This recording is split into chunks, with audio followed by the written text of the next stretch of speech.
It's the Morning Star Drive 117.8. You soaring up with sky, now's the time, don't delay. I'm sitting in my ride and it's time. Good morning, everyone. Welcome to the MSC on 117.8. It's Tuesday, February 4th, and I hope that you're having an awesome start to your week together with the Lord. How's everyone doing all across the world? It's really interesting, right? Here in Florida, as soon as it turned to February 1st, summer started again. Like the weather is back to summer weather already, right? Like it was maybe okay, well, in the in the US we use Fahrenheit, but I think up until like the end of January, it was about like 20 to 30 degrees colder than it is like this week, right? So it went from like 40 something, 50 degrees Fahrenheit to like 70 something, which is like for in a lot of places across the world, that would be like peak summer weather, right? So automatically, like we went from wearing like sort of like winter, like late fall-ish clothing to like wearing shorts and going back to t-shirts and stuff. And so this has been wildly shocking, right? There was like maybe like a 2 month period where there were like cold snaps throughout, and now it's kind of like back to being like summer, right? And as like the year goes on, it'll get warmer and warmer. I'm not entirely excited for that, right? Like I do wish that the coldness would have stayed with us a little bit longer. But I have this thing that I tell a lot of people after going around like all across the world and staying in different places, that the weather is the one thing where if you fight it, you will lose. Right, and I'm sure that throughout everyone's life experience that's true, right? Like if you go around just complaining about the summer, then you will have a terrible summer, right, for those months. And depending on the part of the world that you live in, just like Florida, your summer may be like 10 months out of the year, right? So then are you gonna not enjoy the weather for a majority of the time, right? And so yeah, like fighting weather is a losing battle. And in Providence, I think it's actually the inverse, right? Where like even as the song said, right? Like in summer, yeah, go eat watermelon, go swimming, go enjoy the summer, and winter you ski down the slopes. So through all of life's seasons, let's enjoy it together with the Trinity, right? And so today, for me, right, it's at the time of recording, it's Monday, and so it's a time to set this 40-day prayer condition before March 16th, and I think this is something that I really wanted to keep, right? And I think everyone is excited to try to set this condition, and I hope that if you weren't, right, if this wasn't on your radar, that this is something that you'll really consider, right? Like, so this is the first 316 of 2025 of like really this time of revival. And so I hope that our preparation, that we will prepare from the 0 hour, right? From the time before 316, right? Like not just preparing for it like the day of or the week of, but that we will really raise our level and our character beforehand. And so today's topic will be kind of simple. It'll be kind of short. I'm actually running quite late, like not just for this, but like many of you who listen to this on your way to work or throughout your busy day. I don't know, like all of these things seem to kind of pile up today. And I think all my legal readings and preparation have been piling up quite a bit. And so I'm like about to go to school. And then like after I was praying in the pre-dawn, like going back to this, I think I woke up later today than usual. But then like as I was praying, I was like, oh my gosh, I gotta record for MSD, because I was going to pray in the morning and then run straight to school, right? And then like start getting work done for the day. But I was like, oh yeah, I gotta do the MSD. And so thinking about that, there was like two things that came to mind, right, with regards to prayer. And so I hope that this comes to everyone's mind, and I know that we're all on this journey to improve our faith. And I think the big thing, like I was listening to a particular message over the last few days, and it was talking about like character building, right? And it was using the Korean word for character. And like when you think of in English, like the word character, and like in different parts of the world, like the connotations that like character development, like those kind of words have, in to some degree, like there might be a lot of similarities and there might be some differences too. right? Like I don't know how common, right? Because I've grown up like in the US over the last like 22 years now, right? Like the word character, I feel like it probably has some slightly different connotations than it does in Korean, right? And so for those of our friends who are listening today from like different parts of the world that speak Chinese or Japanese or like different European languages, I don't know what the word for character, right? This idea of character development, like what that like is like in your country, right? Because one of the things that I'm noticing, like even here, like in Florida, right? Florida is like way deep in like the southeast of the United States. And culturally speaking, it's so different in some ways that, right? Like if you know of like the US, like the US has like the South, right? And the South is like has a very distinct culture. But even within the South, right? Florida is like on the very corner and it has a very different personality, right? Overall culture than does the rest of the South. And yeah, so it's so much so to the point that they say like the more north you go up in Florida, the more south it is, right? Because the top part of Florida is like the part that has that shared quality with the rest of the South, and then like the bottom half of Florida is like there's a big Cuban population there. Like they say like Miami, which is like the southernmost like area, the biggest city like in Florida, is like its own thing, right? And it's kind of like in California how they describe LA compared to the rest of California, like it's its own thing. And so, yeah, like being here, if I were to go around talking about like character development or what's normal or what's considered valuable, it might be slightly different here than other places. But there are definitely things that are shared values that like when you think about good character versus get bad character across the world, there probably are a lot of shared similarities and shared values with what character means, right? But in Korean, like the word that they use for character is inkyok, and I bring up all of this because I don't know how common the word inkyok is, right? Like character in this sense. Because like in Korea, I think like some of the words that we use, like inkyok, like aside from like in this very special context of really developing oneself, I don't know how common the word is, right? Like in English, the word character refers to, yeah, like character development, like character traits, stuff like that. But it also refers to like, people in a story, right? Like characters in a story. It has like this, it has meaning as a noun, as an adjective. And like, I think it's a bit more of a common word, right? So, but because it's common, like I don't know how deeply we think of the word character development, right? Like as we go about our day, as like the word comes up. And I think in the biggest and the most important thing, like what the word character means in the word, like when it comes out, like how we think about it.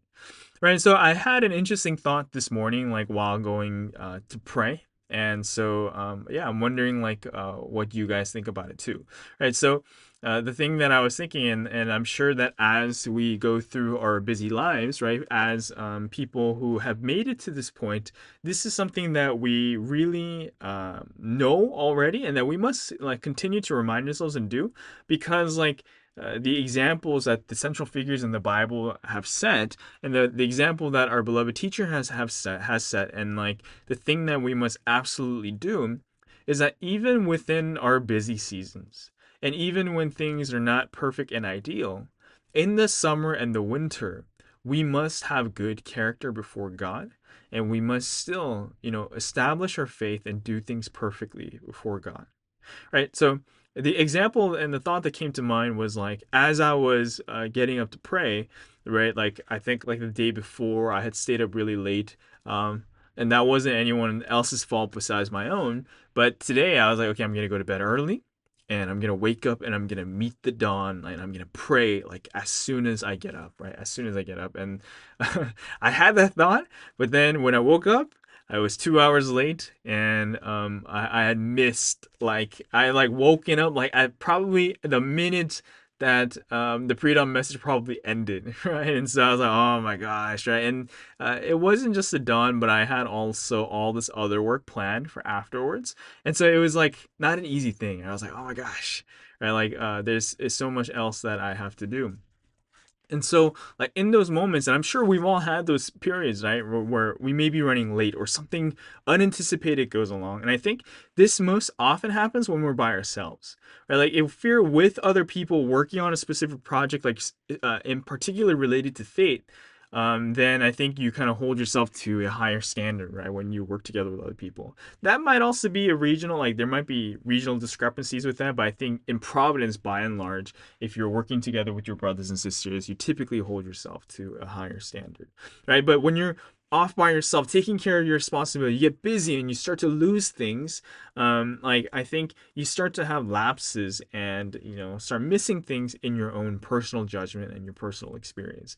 So I was having that this morning, and in some moments in life, like at that time, you may choose to forego some of the things that you would otherwise do, right? Like I woke up late for the pre-dawn, and I have something that I was planning on doing immediately after pre-dawn. So because I'm running late, I'm gonna go straight and do the thing that I was gonna do, like missing the pre-dawn. And okay, the MSD I guess is an example of something that I'm doing collaboratively with other people. So I'm like, okay, I gotta do this right before I go. I gotta make sure that I record, because other people are relying on this too, right? But it could definitely be something like where I was like, okay, like maybe this week I can't do it, and I choose to have either like incorrect actions or incorrect thoughts, right? In that moment, right? I'm not gonna pray today because I'm late. I got other things to do, right? But the example and the thought that came to mind was like, no, I have to pray because, like, I try to think about it from God's perspective. And Pastor Sky sent me this reel on Instagram about this Christian person who was like who said like having kids is like what would teach you like how to love like even your enemies, and how to love like even someone who constantly makes mistakes, right? And then how you can realize God's love for you, right? Because even though we ourselves constantly make these mistakes, God is constantly helping us, and he loves us, right? And like he gave the person who was speaking gave the example that like some days your kids may just be straight rotten, right? And they may do all of these terrible things. But when you like put them down at the end of the night, like you'll think to yourself like, gosh, like this kid, he had a terrible day. Yeah, but you still love him, right? You still love him and you want the best for him. In the same way, like when you go to bed, like God can look at you and be like, gosh, like Eddie was so rotten today, right? But I still love him. And of course, like in the Christian context, like I think that is what like they believe in. I know that we have raised our understanding from that, and we know that we have to be perfect. But yeah, yes, that God constantly gives us forgiveness, but that forgiveness actually pushes us, and it should make us strive to be more perfect and to offer things to Him perfectly before God. But the thing that like that came to mind from that is like really how we choose to look at things and how we choose to go about doing things. And the example that came up, and I think this is, probably very on the nose, was between Saul and David, right? Like, and I think this example comes to mind. The Holy Spirit reminds me of this every time, I want to skip the important spiritual things. Right, and that doesn't happen very often. I'll give you that. But like this example is just so screaming, right? Like about Saul, right? Like after like he went like into battle, right? He did a couple things, right? He like offered the sacrifice without Samuel. He did not wait because he felt rushed and because he physically wanted to accomplish his goals without realizing what God wanted to do, and without passing the test, without waiting, right? Like he was like, and I think everyone can feel this, right? Like when you have something important that you have to do, like with your job or with school or with your family or like a personal goal, and you're like anxious and worried and stressed out, like thinking about like a deadline, like coming up, and you're like, oh my gosh, like God, like why isn't the help coming? Like why isn't this working out? Or like how come none of these things are going perfectly? And you chose to forego like the important things, right? Even if it's just within your heart, right, in that moment, right? And like those are the things that Saul did,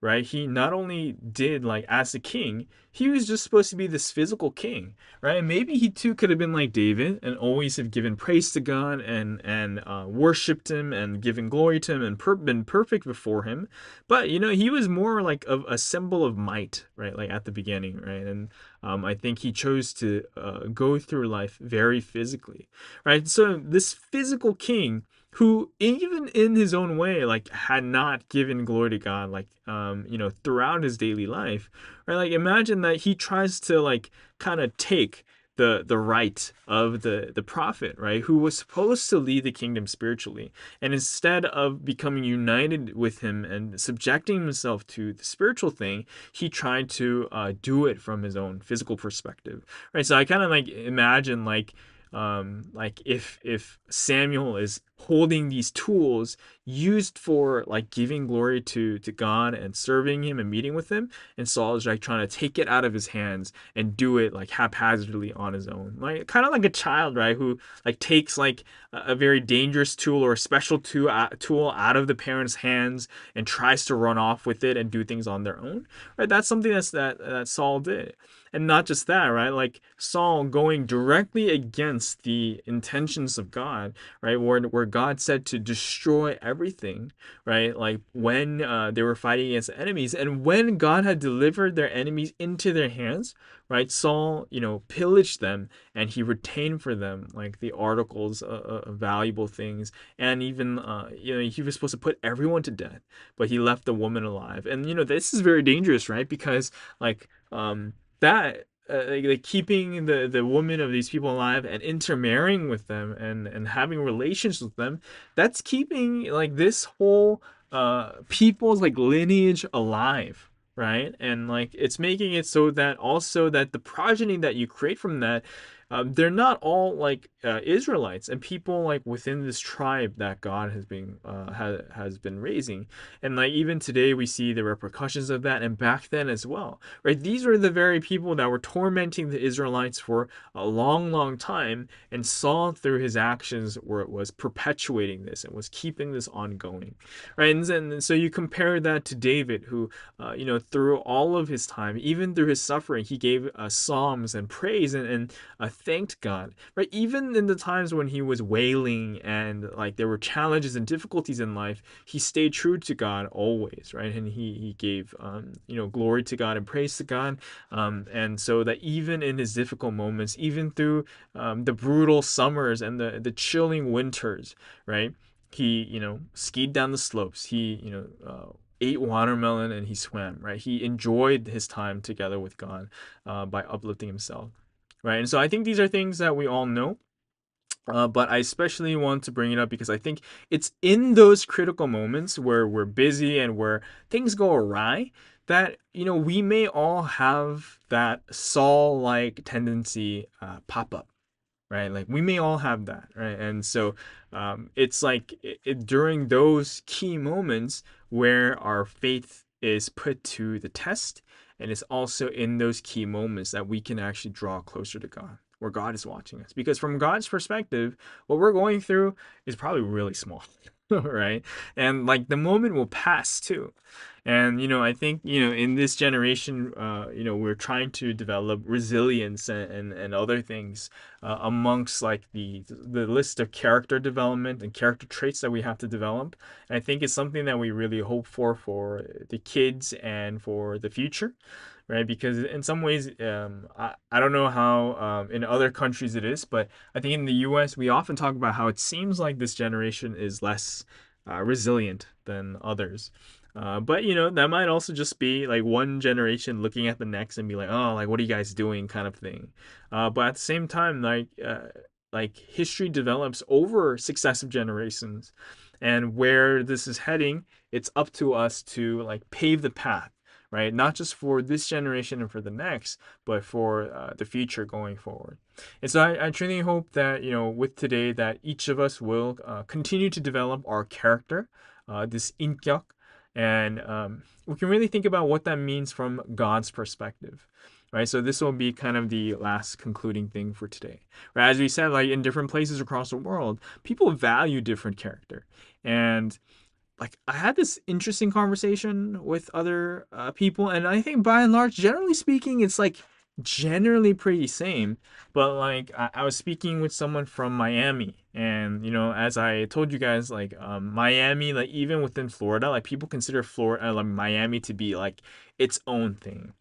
And I think like it's like a huge city. It's like one of the biggest cities like in Florida and like even in like the United States. And there's something about big cities where I think because you're in such close proximity with people, like there's a lot of things that happen from that.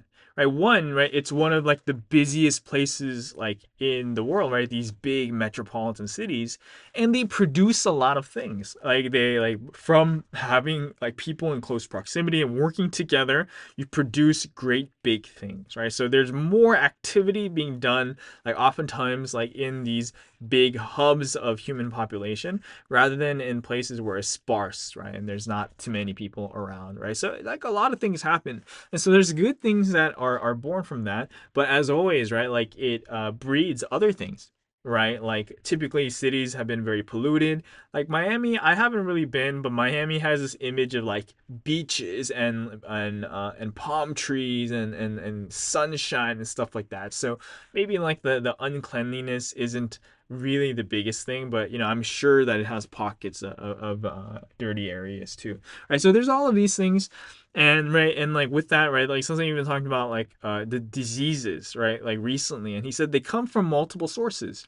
Right, they come from like not just one thing, but it comes from human uncleanliness, right, both physical and mental and spiritual. Right, like that's where diseases come from. Like people like only look at the result and say like, oh, like COVID started this way and that way. It happened because this country did this, or this person did this, or this government did this. But he said no, it's all of those things. And God's judgment like happens in a way where people won't know exactly how it happened, right? And they'll just kind of attribute it to natural causes. But like for those who know clearly, we should see, and we do see that, actually it was because of human sin, right? Like physically, spiritually, mentally, it was because of all of these different things. And yeah, so in these cities, right, like diseases and things can crop up, and these negative things can crop up from multiple things, right? From human like proximity with one another, and right, how much trash and filth and things that produces, as well as like spreading diseases within close proximity, but also like within the heart and within the things that people do too, right? So like in Miami, like people say about Miami people about being kind of like inconsiderate towards other people, and that might not be like true like entirely, but yeah, like typically like when you think of like big city people, right, you think of them being less considerate maybe than people who are in the countryside, right, who are maybe slower but kinder and warmer and stuff like that. Right, so there's all of these like differences. And so like in Miami, right, I was speaking to one of the law students here, and like this might be very common, and I think like in Miami there's a big Cuban population, and I think in the US like Miami probably has the biggest Cuban population, right? Because as you guys know, like Cuba is off the coast of America, and it used to be very communist, and it still has vestiges of that too, and it was like a dictatorship and such. But because they have immigrated here, right? They like I think a lot of the immigrants are like escaping communism, and so it's really interesting. Like it's kind of like a dichotomy there too, right? There's some people who like really appreciate what they have in the U.S. because they've escaped communism, and then there's those who actually think that their life in communism was better, which is really really fascinating. But not to say any more about that. But one of the other things about the Cuban population, as with I think a lot of Hispanic cultures, is like they value strong character, right? And not to like stereotype a large group of people, right? But like they value strong character, like they value people with strength of heart, right? And I'm saying this in the most positive way that I can. Right? They value strength of heart. And so like one of the examples, right, and this might be kind of a weird way to think about it, is like a lot of times they value like very kind of like typically masculine kind of guys, right? And you know, as someone who also appreciates that kind of thing, I can definitely understand where it's coming from. Like so they were saying like, oh yeah, a lot of the law school students here, especially the guys, they're more girly. Right, like than like the guys that they're used to, right, down in South Florida, right? Like they like more expressive of their feelings, and they like do this and this and this that they would never imagine the guys like back down in the South doing. And this actually came up, I think, because um, like you know we drive to different places with these law students, and for me, like I don't really have a problem with who drives and whatever, or like or whether I'm driving, but typically I drive, right? That's just me, right? And it's not for anything else, and like yeah, I'm fine with driving to places, right? And I think like they were having a conversation amongst the girls and saying like, oh, I feel bad that you know Eddie is always driving. And I was like, oh, like I've never thought about it in this context. I don't mind, right? And if someone else wants to drive, I'm like completely fine with that as well. And so like there was this, but you know they were talking about like this difference between like what they're used to in terms of their character. And so they were like, yeah, like I'm like she was saying like, but I get it though, right? Like guys should be stoic and masculine and manly, and like they should be driving, right? Like that's an expectation that I have for guys, is what one of these Cuban girls were saying.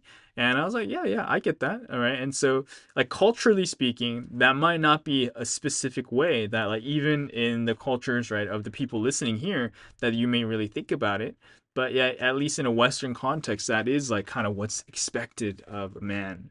Right. And so there's different ways, and I'm sure that you can spin that in a way, no matter what country you're from, like where like strength of character is valued. And so it was just like an interesting example, and like I don't know like what expectations there are of people of what good character means in your culture that you think might be a little bit distinct from others, and if they are, feel free to share. But as a final note, right, the reason why I brought up that example with Miami and strength of character and stoic, like the stoic example of a character of what guys should be like in the Cuban population, is that you know we have all of these maybe different standards that we have, from personal to our own cultural standards. But what does God think of when He thinks of good character? Right, and I think we know what the obvious answer is, right? And you know the fact that we're in this history means we know what the obvious answer is, right? Like we know who to look to for good character. And so, like, I really hope that we can unpack what that means. But with that, I'll end off on this today, right? With leaving to you to unpack what it means to have good character, like how we can design ourselves after the man of mission and after the example that he has set. And I encourage you to do this as I hand it off to Rachel, as we have our first and only break for today, and then I hand it off to 2G Talks, right? Like think about like how your character has changed, like from the time that you've come to Providence and now, right? Because I think oftentimes we don't do that, especially when we're in a rush, right? And I think it's like when you recount your stories, or when you're very intentional about thinking about how your life has changed, that you'll see the difference. And sometimes you yourself might not see the difference, like other people will, but you might forget, right? Because of the busyness of your life and the things that you go through.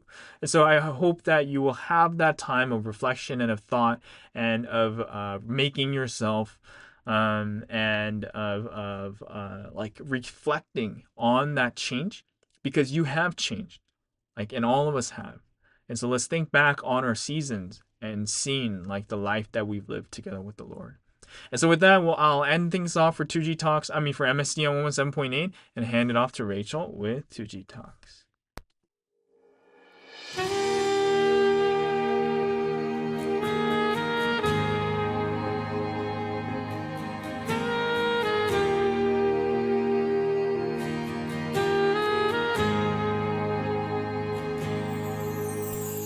Thoughts are the start, thoughts are the wellspring of life. and grow, learn to think. Thoughts improve every day, as much as you think. Know the truth, thoughts are life, they're treasures from God. Focus well, center your thoughts. Focus well, think deeper and higher still. Physically, spiritually, thoughts will determine your fate. God ordained that all people live by their thoughts in this way. This is how we're made.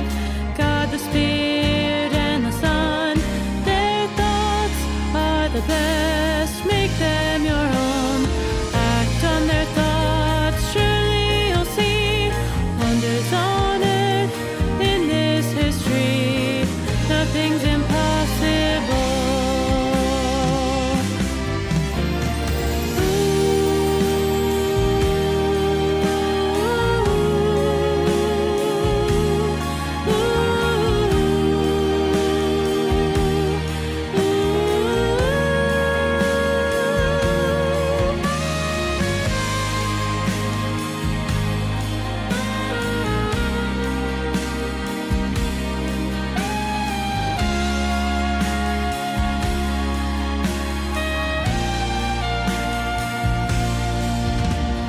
You will fulfill all of your hopes, all of your dreams.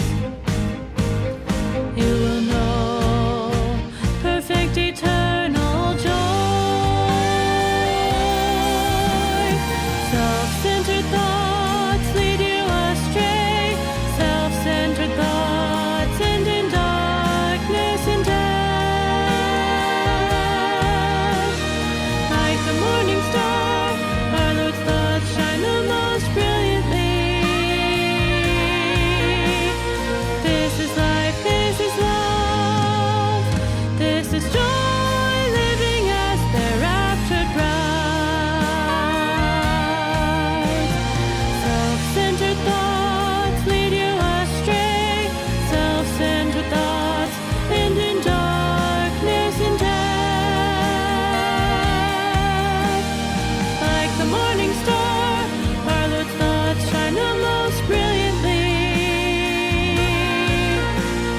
This is life, this is love, this is joy, living as the raptured bride.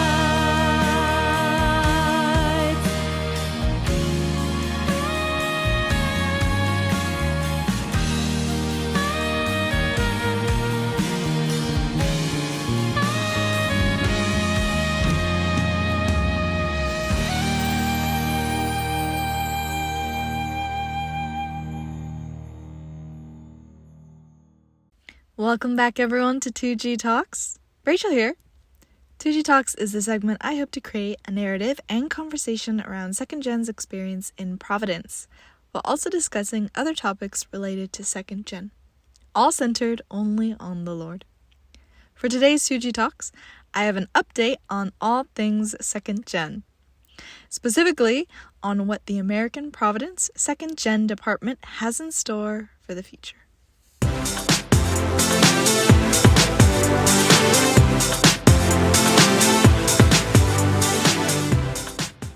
Well, how was your weekend, everyone?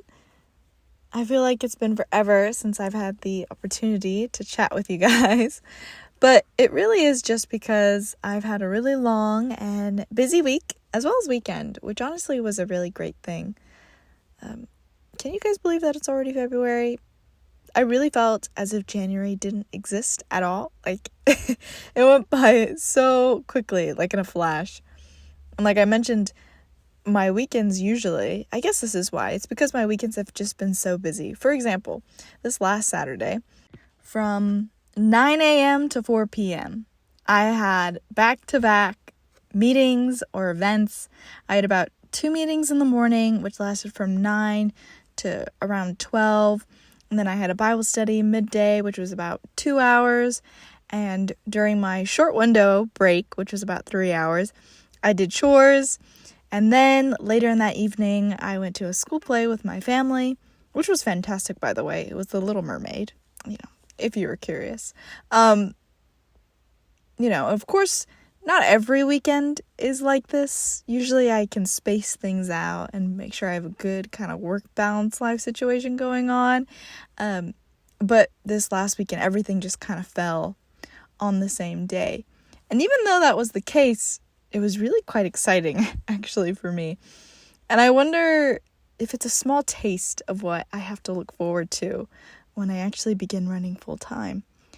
As many of you may know, or may not know, with the end of this school year in May 2025, because, the American school year starts in August, ends the next year in May, I'm going to officially begin running full-time for Providence. And I decided to announce this to you guys a while back for 2 reasons. First, really so that I can't go back on my word and so that you can hold me accountable. And secondly, to make sure that I actually turn in my resignation letter, which is what I'm going to be doing next week. I know it's really early for me to do this. It's only February, and I'm still going to work until the end of the school year, but there's a whole list of things that are necessary that I have to go through so that I can get a stipend. I have to make sure I get it sent by a certain day, and there's other protocols that I have to kind of follow within the school district that I'm in, which is why we have the early submission. But yeah, it's so crazy to think about. I have started counting because I can't help myself. I have about 85 more days, weekdays, not counting the weekends, that I have until I will no longer be working full-time. I have no idea what God plans for me or how God plans to use me, but I'm doing my best to continue working on myself with my Perfect Me plan, which, yes, I'm still doing that. If you are a longtime listener, I started that a while ago when I kind of first began doing my 2G talks, which is just me creating a Google Doc, really focusing on one point of basics in faith and ensuring that I become a master of it. And then always, after a couple of weeks, after a couple of months, reflecting back on that, seeing how much I've grown and kind of raising the level of that. So I'm still doing that. I'm still focusing on pre-dawn. I have until February 15th, I believe, to continuously work on my Perfect Me plan and just keeping it consistent. Honestly, talking about the Perfect Me plan, I won't talk too much about it, but January, personally, I don't know how it was for you guys. I hope you had a wonderful January. Like I mentioned, it was really fast. It went by so quickly, but it was also a really difficult month for me, I would say. Not emotionally or mentally. I'm perfectly fine. I'm doing really well. But I think physically, after the second gen retreat that we had at the very beginning of the month of January, I did have so much strength and determination to work and do all these things for second gen in my heart and in my mind, but my body was just so utterly exhausted, and it's really cold. It was really cold here, which, as y'all know, I don't like. So those are all excuses, yes, but because of those things, I struggled to be as consistent as I wanted in waking up the pre-dawn. But through this past Sunday message, and specifically with Sunsenham's new direction that he's given us, I'm all the more determined to set fire once again in my heart for the pre-dawn.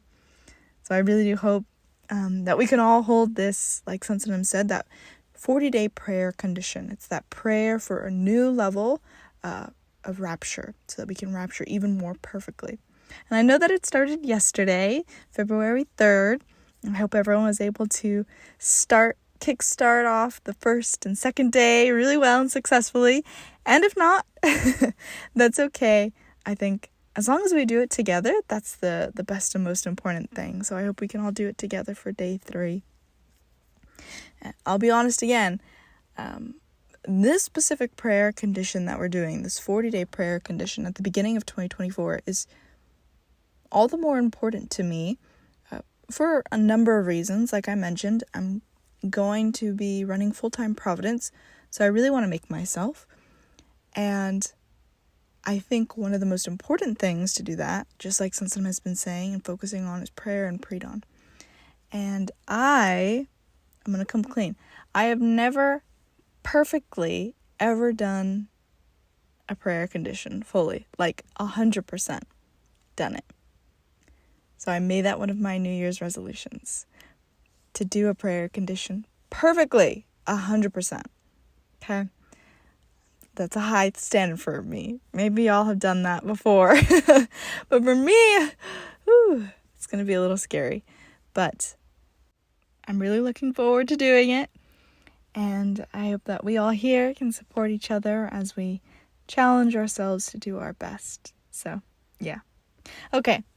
That's my kind of catching you guys up on everything that's happened recently. But finally, what I really wanted to talk about, and what I mentioned in my intro, right? All things second gen. So, for me, I don't know what it is, but anything second gen, it really is my passion. Whatever it is, I genuinely enjoy doing it. Perhaps because most of the time I'm doing admin work, and I really enjoy doing that just regularly. But I do feel because I have a really good team, I feel even more encouraged and supported to do more and support more in this area. But it is official. We are going to be holding our very first ever second gen American Providence Reeducation program. It's great. I'm very excited. It's going to be from February to June. Every single week, we're going to be having an experienced lecture of American Providence, teach an intermediate or advanced lesson to our high school, kind of college level second gen. So it's going to be a higher level, deeper process than they probably are used to from just hearing the Sunday messages, or from if they were to have heard the lessons from before, right? We also plan on having small group meetings in between every 3 lessons to ensure understanding and clear comprehension for the second gen, along with possibly allowing them to work on their own mini projects or things that they can present, giving us summaries of the lectures, kind of having just open discussions, talks if there's confusion or need for clarification, like I said, as well as helping them to upkeep this kind of daily life habits as well. Not only are we doing of course, re-education program, which was something Sansanam really was focused on and really adamant on having second gen do, but we are also planning on having a spirituality camp, which is so cool, right? Even just the name, spirituality camp, so cool. This was an idea actually proposed to by our head department leader, as she actually went to one of these spirituality camps that they held in Korea for the second gen, and she said that she gained so much from it. She detailed it a little bit. So there's these spirituality camps that second gen who not specifically are struggling, but are doing okay and doing relatively well in their faith can go to gain more and to raise their level, to really feel like they're living that life of providence. So it can be a range of things. She said that it was held in Womanlong. They would go to churches. They would have lectures. They would get to hear Sansanam's stories, really deep personal stories that people would have with Sansanam. They would do overnight prayer conditions, exercising on the lawn, running around the sports field, scavenger hunts, teamwork, building activities, all these different things she was talking about. And that from this spirituality camp, she really gained a lot spiritually as well as physically in helping her to kind of set up that lifestyle of providence, that it really gave her a taste of providence, of what it was really like to be a bride of God in this complete Testament history. So we're going to be hopefully holding a fraction of the amazing, I'm sure, level of the Korean spirituality camps here in American Providence. Now, I had never heard of a spirituality camp before. It wasn't even in my realm of possibility. Right? And we're doing this specifically so that instead of holding a larger summer retreat, which I think would be really overwhelming for us to plan currently, we're able to hold this smaller spirituality camp for, again, those that want to raise their level and focus on things like prayer, listening to some stories, and connecting further with the Holy Trinity. I actually remember very clearly going into this meeting when she brought up this spirituality camp, and I was completely blown away by the concept. I had my own little list in my head of things that I wanted to cover, or that, I thought would be a really good idea to start working on for the second gen. But my goodness, when I heard her and when she told us about her idea for this camp, I just really thought, oh, wow, I have no idea what I'm talking about or what I'm doing. and kind of in a bad way, but not really. I thought it was really funny. And it made me realize something. Maybe Eddie can attest to this as well, as we worked together for a couple of months now. This specifically, I suppose, has to do with my character. I realized going into things, I think I naturally have the tendency, or perhaps the overconfidence, to think that I have the best ideas. And really, I do give the best ideas that I have based off of my own background and experience. But usually I'm always shown that just because it's my best doesn't mean it's actually good enough, or that it's really the best thing to do. Which may be, obvious to many people, but for me, I realized truly every single person has their own level, right? I have my own level, my own limited point of view on things.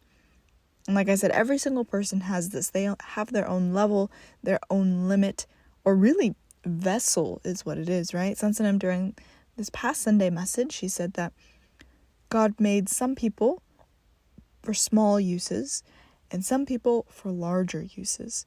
Some for common, some for special purposes. And looking at Providence on a big scale, I think it's so important and imperative that we apply this mentality, right? During the Sunday message too, Sansan was talking about women, but then he would talk about people, magnifying and miniaturizing. And so in the same way, when we're able to acknowledge or see that our own level and size of our vessel that we have, whether big or small, medium, a teacup, a big mug, whatever that size of our hearts may be, when we come to know it, then we can really, truly accommodate for ourselves. We know how much we can handle. We know how we prefer to be spoken to. We know how much we can push ourselves without pushing ourselves over the edge. And I think when we magnify that a little bit more to include this Providence history, I think it's even more important and vital that we not only see ourselves, but that we also begin to look and see the level and size of our brothers and sisters in faith and what their vessels are, what the size of their vessels is. Not to judge them, of course, but for example, if you're expecting something from someone, you give them a task or you entrust them with a responsibility, but they fall short. And then you go, of course, and you confront them and ask them what happened. And yet they tell you, well, I did my best. What can you really say to that? I mean, sure, you can argue with them that, no, you didn't really do your best, but who's to say? That really may have been the best that they could have done. And so, if we come to really know each other's hearts, our thoughts, when you really come to know what their vessel level is like, what their best really is, then you know when and where to push them, how much to push them. And so, or support them, of course. And so through that, harmony can come a lot easier, and there's not room for misunderstandings, which eventually leads to animosity, right?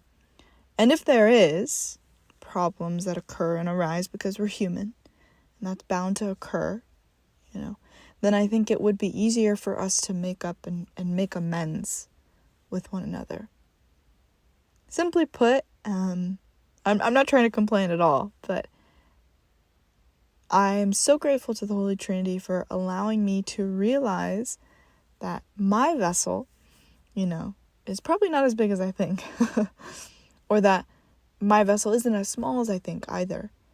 Because through this process of me allowing to realize my flaws, or realize things about myself, or realize things about other people, that I work differently from other people, or that other people have better ideas than I am, then I'm able to grow in a better way, in a more proper way, right? In a way that's slow and steady, but absolutely continuously going higher and higher, right? Increasing my vessel size.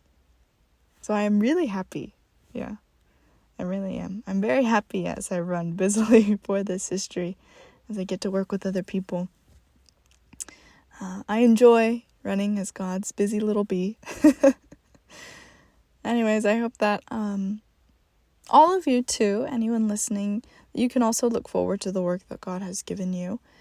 And if it seems like that you don't have work to do, or that God hasn't given you anything yet, I think you have the most infuriating but also most rewarding process to look forward to, which is trying and finding out what it is that God has for you.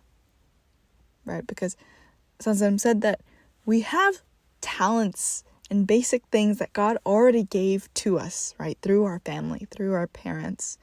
But now on top of that, we need to equip ourselves even more so that we can really see how beautifully God has made each and every single one of us.